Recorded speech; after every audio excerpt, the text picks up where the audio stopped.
और बिहार के बाद अब बीजेपी मिशन बंगाल में जुट गई है। अमित शाह के बाद अब प्रधानमंत्री भी इस मिशन में शामिल हैं।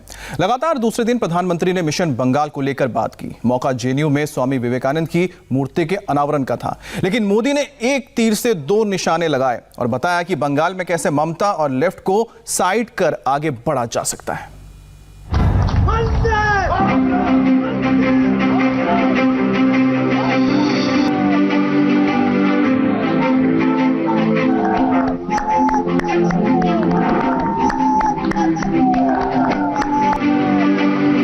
स्वामी विवेकानंद की मूर्ति का अनावरण यूं तो जवाहरलाल नेहरू यूनिवर्सिटी में हो रहा था, लेकिन प्रधानमंत्री नरेंद्र मोदी एक तीर से दो निशाने लगा रहे थे।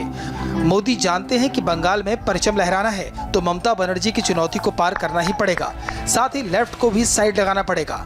और लेफ्ट को साइड लगाने के लिए जेएनयू से बेहतर कोई दूसरी जगह नहीं हो सकती।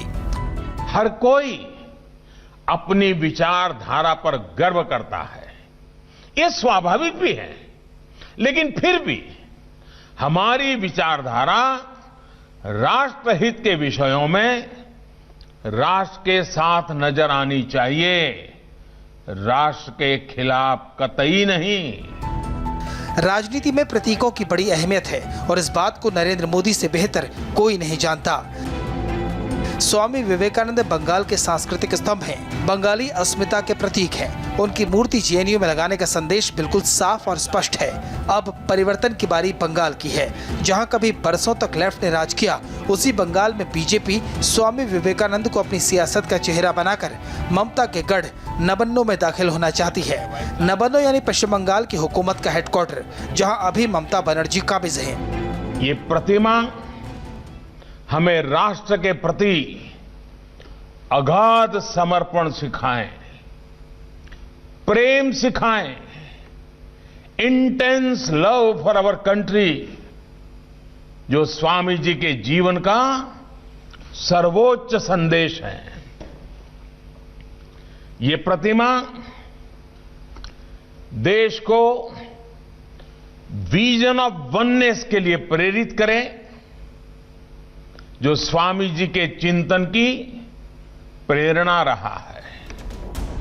बंगाल जीतना बीजेपी का पॉलिटिकल ही नहीं, इमोशनल टारगेट भी है, क्योंकि जनसंघ के संस्थापक और बीजेपी के वैचारिक पितामह डॉक्टर श्यामा प्रसाद मुखर्जी की जन्मभूमि भी है। यहाँ सत्ता में आना बीजेपी के लिए असल में अपने साथ नेचुरल जस्टिस करने जैसा है। 2009 के लोकसभा चुनाव में बीजेपी ने बंगाल में केवल 6.1% वोट हासिल किए और वो भी पहाड़ी लोकसभा सीट दार्जिलिंग तक सीमित थे। 2016 के विधानसभा चुनाव में बीजेपी ने 291 सीट पर अपने कैंडिडेट खड़े किए, लेकिन जीते सिर्फ 3 और वोट मिले कुल 10%।